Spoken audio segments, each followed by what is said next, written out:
Welcome to the Power of Food podcast. We are so excited to bring you evidence-based nutrition information focusing on addressing the root cause for imbalance.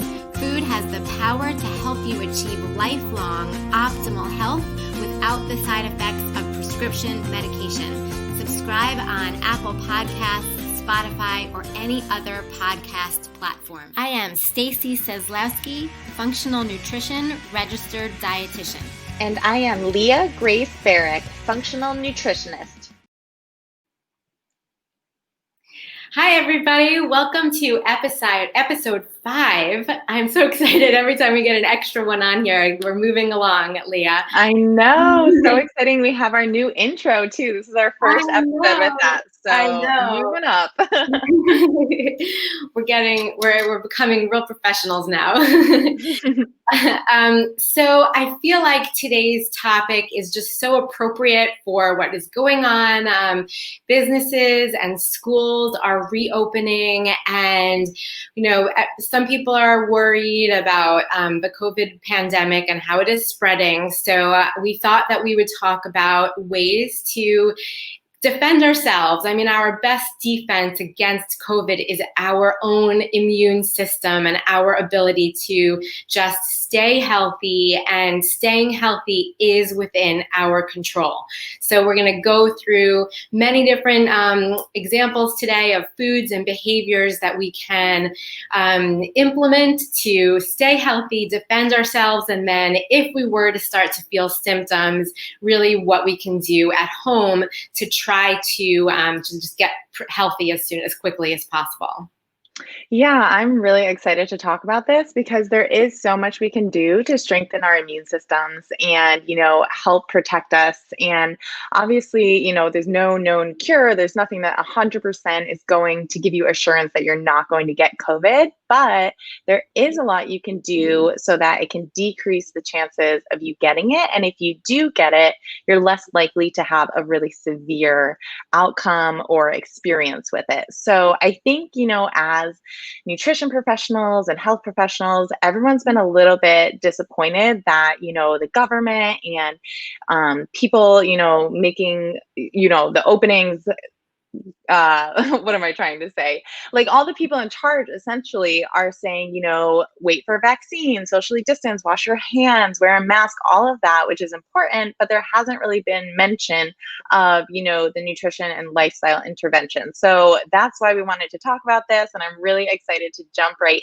in because there are a lot of topics we can cover. Yes, I agree. So just to get started, we thought we would talk about foods and behaviors to keep us healthy even before any type of exposure. Again, this is something that we can control, and we're really excited to empower you guys today to know what foods and vitamins and minerals that we really need to focus on to keep ourselves healthy.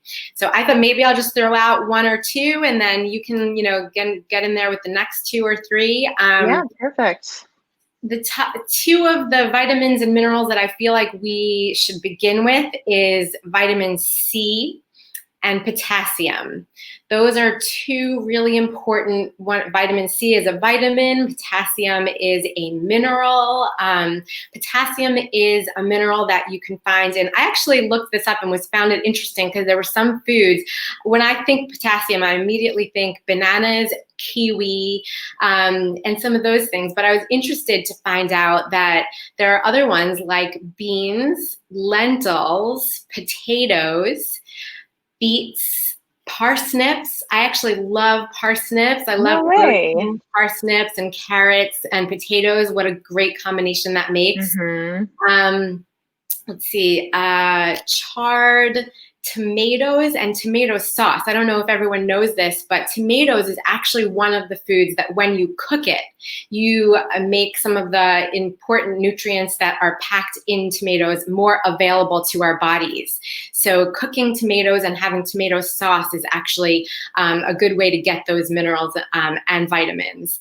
Oranges, bananas, like I said, avocados, yogurt, and also one that people don't think of often is electrolytes. electrolyte drinks. So electrolyte and sports drinks, I always try to find ones with the lowest amount of sugar. But at least we do know that if you're drinking those electrolytes, you're getting that added potassium. And then vitamin C, we always think of citrus fruits, but also I looked that up and found some fun ones like plums and cherries, guava, papaya, kiwi, broccoli, Brussels sprouts. But I wanted to mention, have you ever heard of a fruit? I didn't even know this was a fruit, called rose hips. Yes, I've heard of rosehip tea, I think. Yeah, that's what I knew of, but there Okay. seems to be a fruit, and it said the way it was described was that it's sweet and tangy fruit from the plant of roses. I did Interesting. not know about that, but I love Yeah, me neither. trying new foods and stuff like that. So that might be one that I search for and try to see if I could add that into my diet. Yeah, that's awesome. Thanks for sharing those. And I love sharing the tip about the tomatoes, how when you heat it up, it's the lycopene is way higher in quantity. Mhm. And the same is true in the inverse. So a lot of foods when you don't cook them, so talking about vitamin C, which you mentioned, a lot of foods that are high in vitamin C, if you cook them, it actually decreases the vitamin C. Exactly. So, we're always talking about diversity within the foods, but also we want to incorporate diversity in how we cook our foods or not cook. So, one of my favorite, you know, um, ideas or facts rather is that red bell peppers actually have more vitamin C than oranges, which surprises Mhm. a lot of people because we always think of oranges having the most vitamin C, right? Orange juice that's always marketed at us as high in vitamin C. So I love that you brought up so many different foods because it's true, there are so many different ones that we can include in our diet. So that's awesome. Yeah, one I wanted to say kind of more broad spectrum, broad picture is no sugar. So sugar can Mhm. suppress our immune system, and a lot of the foods and behaviors that will keep you healthy are the same ones that we've been talking about in our other podcasts. So an anti-inflammatory diet, so many fruits and vegetables like you just mentioned, and then also, avoiding sources of added sugar. So that's going to be like high fructose corn syrup, table sugar, even things like maple syrup in excess, honey, all of that. We want to make sure that our blood glucose levels maintain balance. And so we don't want those spikes and those dips. We want to keep a maintained level. So high fiber meals will help blunt those blood sugar spikes if you are having something like fruit that has fiber in there. So that's really important to help protect against viruses as well. And then I also just wanted to mention gut health in general. So again, the fiber, fermented foods are great for immune health because we know that 80% of our immune system is in our gut. So, anything that you can do that's good for gut health will also be good for your immune health. So, we've talked about probiotics a little bit and how Stacy and I both kind of like prebiotics a little bit more, except for specific circumstances. So, prebiotics are essentially the food for your gut microbiome. So those are things like fruits and vegetables, again, nuts and seeds, legumes, like you were mentioning, Stacy. So all of that is really great for overall health, but also immune health in the time of COVID. Yes. And then my last three specific nutrients that I had on my list were vitamin D, vitamin A, and zinc. So we all know vitamin D is what we get when we're in the sunlight. So that's really a great way to get vitamin D that gets absorbed into our bodies. Some foods that are high in it are salmon and herring and sardines. One way that I recommend to people is they sell nowadays these canned, wild caught and really high quality salmon, herring, sardines, oysters. The brands that I have found that I use of these are Crown Prince, Safe Catch, and Wild Planet. So they sell those brands at Thrive Market. We talked about that last week. Some of them are even sold right at your supermarket, your local supermarkets. So those foods are really high in not only vitamin D, but also vitamin A. Vitamin A is usually associated with things like carrots and all the orange vegetables. But what we should realize is that when you get them from carrots and some of those vegetables, it's actually the precursor for vitamin A, and it doesn't always turn over into vitamin A in your bodies. So it's important to try to get the pre-formed vitamin A in your diet as well from those foods I already mentioned, but also liver, cod liver oil. I usually recommend a brand called Nordic Naturals. It's my favorite cod liver oil. Taking like 1 teaspoon a day is a great way to make sure you're getting some of that vitamin A, vitamin D, and also the DHA, the omega-3 fatty acids that we have talked about in the past. And then finally, the zinc that I mentioned, also in those shellfish, in red meat, in nuts, dairy, eggs, whole grains.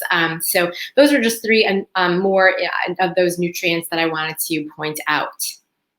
Yeah, all of those brands that you mentioned are my favorites as Yeah. well. I'm so happy you mentioned those too, because people are always asking, what brand should I get? Where do I find this? Where do I find that? And so that's awesome that you mentioned that. And those oysters, the Crown Prince, I love those. They're Oh actually my really God. good. I was scared to try them. I like raw oysters, but I don't know, something about it coming from a can, I was really hesitant, but I'm so happy I did, because that is loaded with zinc too, which I'm sure we're going to talk about more, but that's so crucial for immune health. So, in the beginning of this pandemic, I was eating those oysters like a few times a week, because they're so good, and it's always best to I do know. food first. So thanks for mentioning those. Yeah, no, I don't want to embarrass, but my husband literally eats a can of those a day. Like, we have like a million of them in my cabinet, and it's like the first. I'm like, oh, what snacks do you want? He's like, do we have oysters? Oh my goodness. Does he just eat them straight? Yeah, he just opens up the can and he Yep. eats it right out of the thing, and he's like, how come you don't eat these every day like I do? I'm like, he'll eat the entire thing, and I always feel bad because when I open it, I don't want to eat an entire amount. Right. Anyway. Totally. Oh, that's too funny. I love it. And then, yeah, Safe Catch is so awesome. If they haven't heard of that essentially they test all of the fish. So, it's low mercury, which Yeah. mercury is a heavy metal that we want to avoid, especially in bigger fish. So, like tuna. So, I love that they test all of those, and, you have the assurance that you can eat those and be safe and all of that. So, really, really great brand there. I also wanted to mention, in terms of foods and behaviors for immune health in general, you want to make sure that you're avoiding foods that you're sensitive to, because that is going to upregulate your immune system and cause excess inflammation. And then if you think about it, then your immune system is busy dealing with that. It won't be as available and ready and armed if you do come across a pathogen, or you do get the pathogen and then have to fight it. So we want to, we talked about this a lot, but talk to a practitioner, figure out what your food sensitivities are so that you can avoid those, and, do a gut healing protocol if you need to, so you're not contributing to that excess inflammation. So that's super important. And then I also just wanted to mention, in terms of behaviors to help keep yourself healthy, stress reduction and sleep are, the most important. You really, really want to focus on those right now, as well as moderate exercise. And I say moderate because a lot of people go way too hard and they don't give themselves rest days, and that can actually compromise your immune system.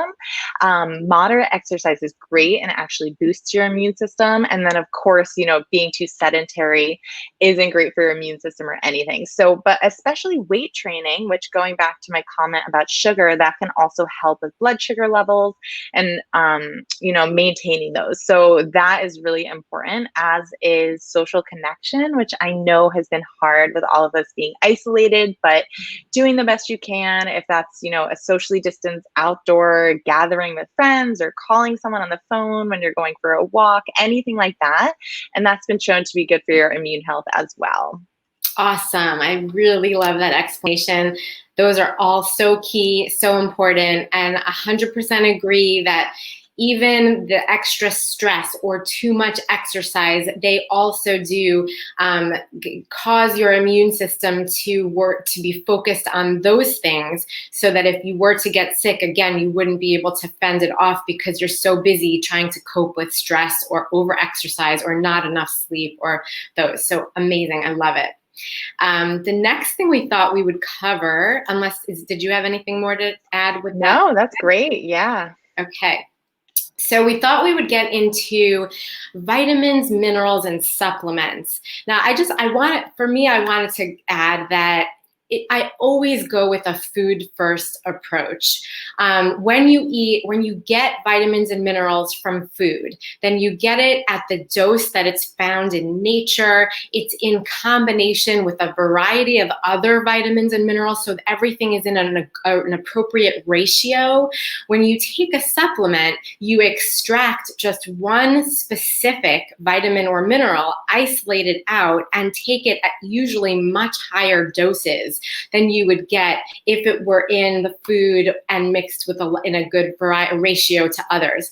So you do have to be careful with vitamins and minerals, and that's again where it may help to seek the advice of a healthcare professional, so that you're not only taking too much of one thing, but you're not also throwing off a ratio that is important. And just as an example, where I mentioned that zinc is so important, if you take too much zinc, then you will eventually erode the amount of copper in your body, and you might then throw off that balance, and that could be harmful. So you do have to be careful with these vitamins. The ones that I have on my list, that we can consider during this time period when we are at risk of being exposed to COVID are vitamins A, D, C, and I do have zinc. Those are my 4 that I would consider actually supplementing with, because we do need higher amounts of these specific vitamins at this time with what is going on, and we aren't always getting adequate amounts, especially vitamin D. We're not in the sun as much as we might want to be. Vitamin A is hard to get if you're not eating liver and some of those foods that I mentioned before, which not everybody is always eating a lot of. Vitamin C is especially important to keep ourselves healthy, and so is zinc. But again, you might want to find a zinc supplement that has a little bit of copper in it, so that you're not taking zinc by itself. Those are the ones I had on my list. What about you?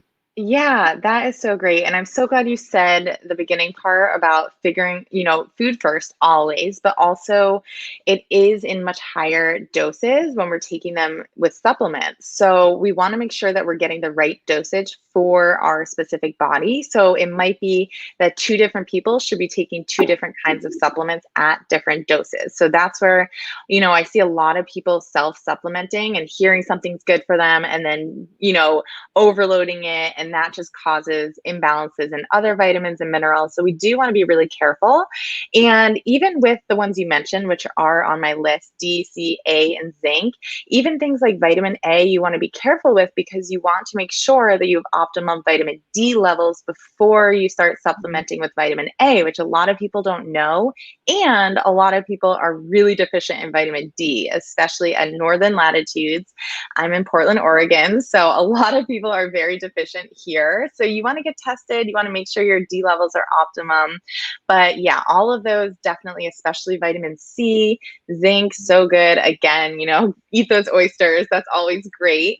I had a few more. So quercetin is a flavonoid that I love. It's antiviral, it's an antihistamine, and it is really great for immune health. And it also acts as a zinc ionophore, which essentially means it helps zinc actually make it into your cells. So sometimes you can be taking a zinc supplement, but it might not actually be getting into your cells. So, taking quercetin, or even better, eating foods high in quercetin when you're eating foods high in zinc, can help with that. So foods high in quercetin are like asparagus, apples, onions are great. All of those are awesome.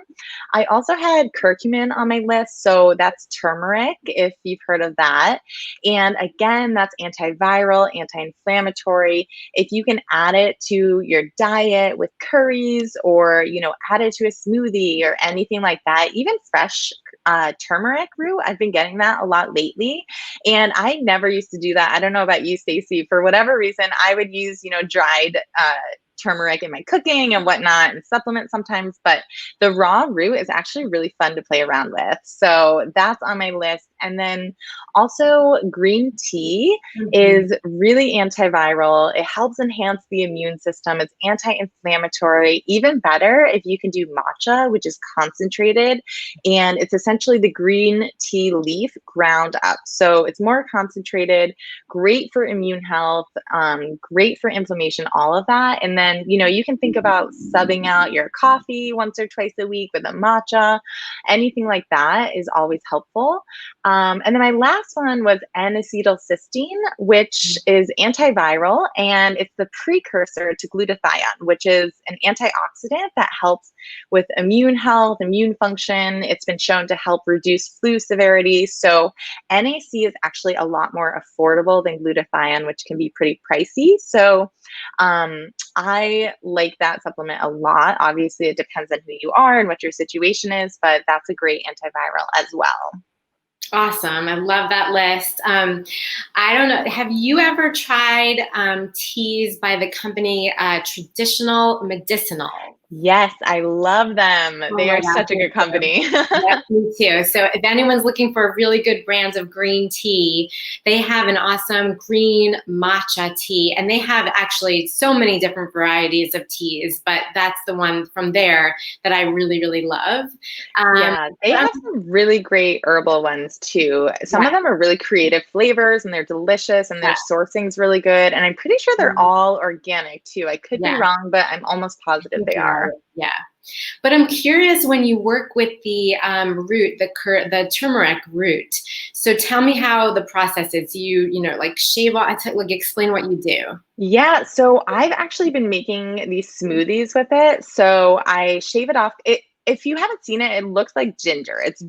very similar. Mhm. And so I'll usually, shave off the outside, cut off a piece and just throw it in the smoothie. But if you are going to make like a stir fry or something like that, same thing, you just peel the outside and then you can grate it. And then you kind of have just like a little grated turmeric root. It does stain like it's nobody's business. So you want to be really careful about that. But add it in, use it like you would ginger, and it's good, it's delicious. And obviously, like we keep saying, food first, and so you do want to make sure you're adding black pepper because that increases the absorption. But Yeah. it's been fun to experiment with because I hadn't really in the past. I love that. And then how do you store the root once like you Just have on my counter next to my beautiful. ginger. Yeah, Okay. yeah. I don't really actually know if you should keep it in the fridge. I should probably look that up, but I don't keep my ginger in the fridge. So our house stays pretty cool. So maybe if it was really warm, I would keep it in the fridge. Mhm. But usually, on my counter for like a week or so. And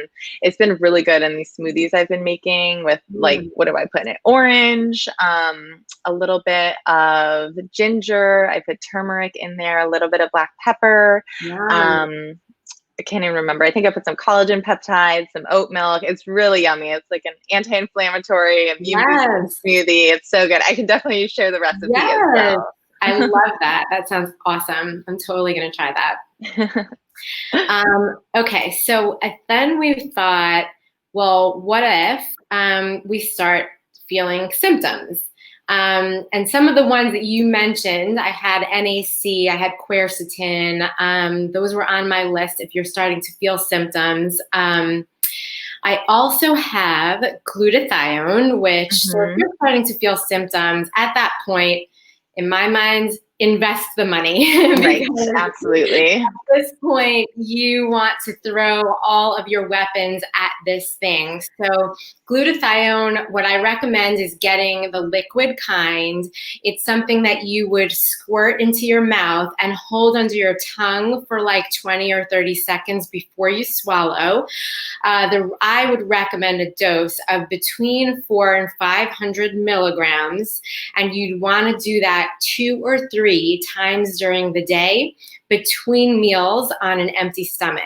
So this is really, if I had to recommend anything of all when you have this virus, this would be my number one. Glutathione, 400 to 500 milligrams, 2 or 3 times during the day in between meals.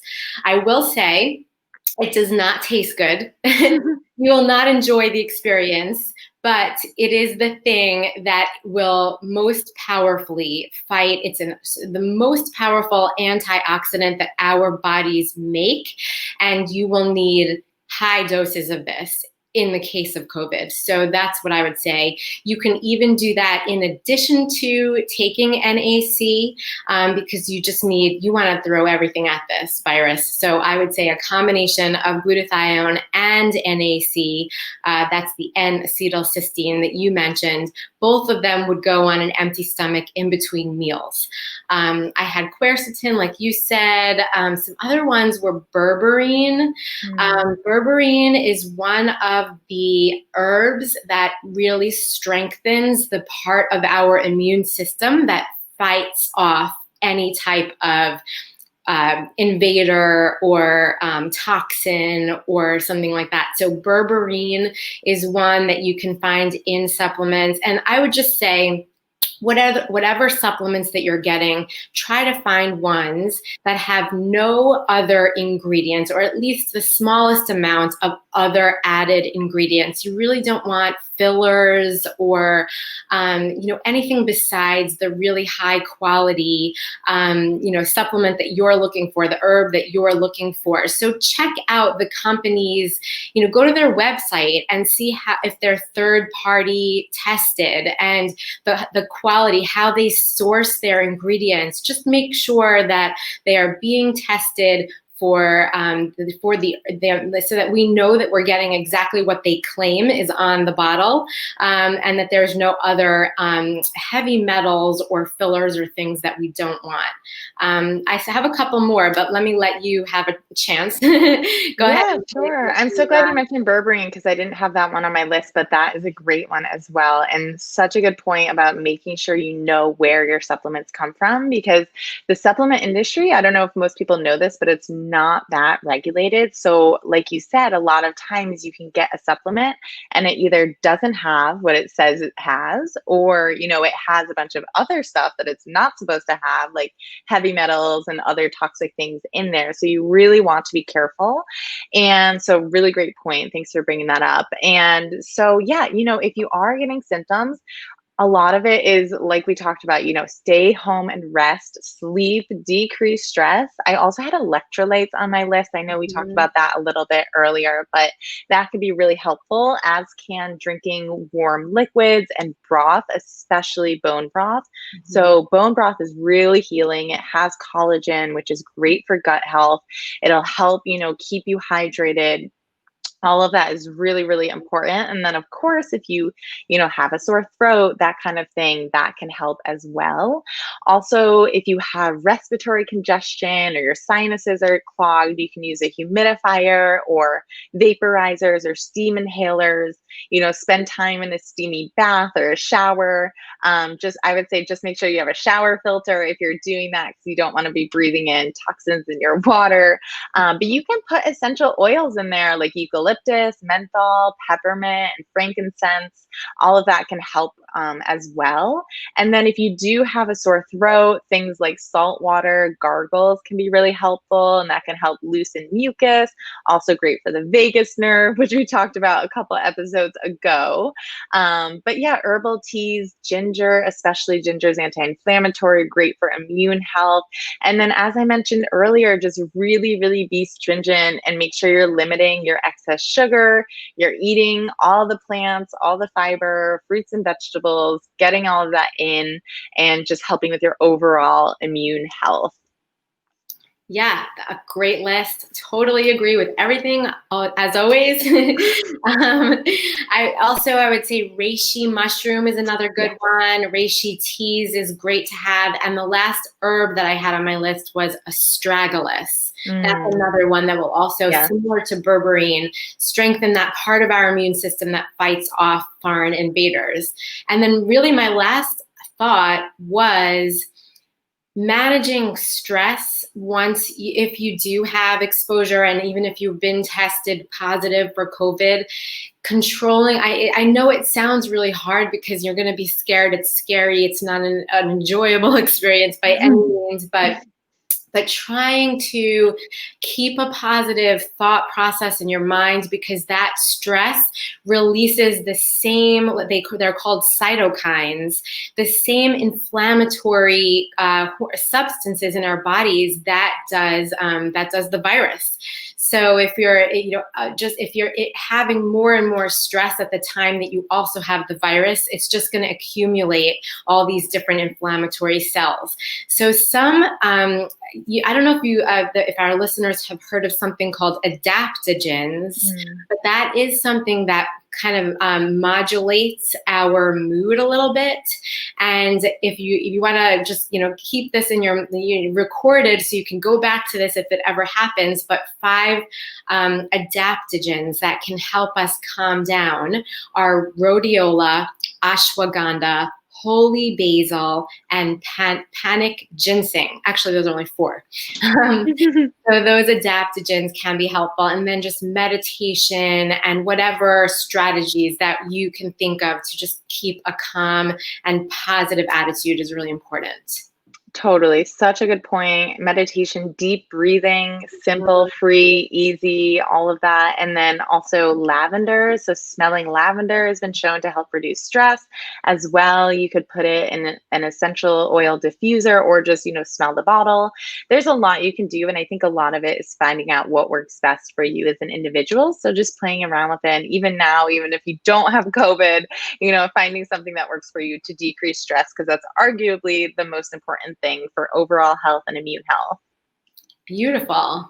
Well, honestly, I think this was one of the most valuable podcasts that we've had so far. I think we really packed it with useful information that this information alone might help people relax a little bit, just knowing that they have the weapons that they might need, in time of stress or illness. So, Jess, do you have any last things to note before we just head off? I don't think so. I think we did a pretty good job, with the overview. We always talk about this, but obviously there's way more we could talk about, but we wanted to keep it pretty succinct and not overwhelm our listeners. But obviously, if you have a question about this or you're curious about your own immune health, feel free to reach out to us. We're both accepting new patients, and, we can help hold your hand and walk you through this, because it can be really overwhelming, especially when this is your first time, considering your health and wanting to get healthy and thinking about your immune health. So that's kind of all I had to add, but we're wrapping up here. So my name again is Leah Grace Barrick, and my website is www.gracefunctionalnutrition.com. I am accepting virtual patients currently, so feel free to reach out, and you can email me at gracefunctionalnutrition@gmail.com, and also find me on social media at Grace Functional Nutrition. Awesome. And just to remind you, my name is Stacy Seslowsky. My website is www.healfromfood.com. You can email me at Stacy, Stacy, @healfromfood.com, or also find me on social media at healfromfood. So until next time. Thanks for listening. Thanks, Stacy. Have a good rest of your day. Thanks, you too.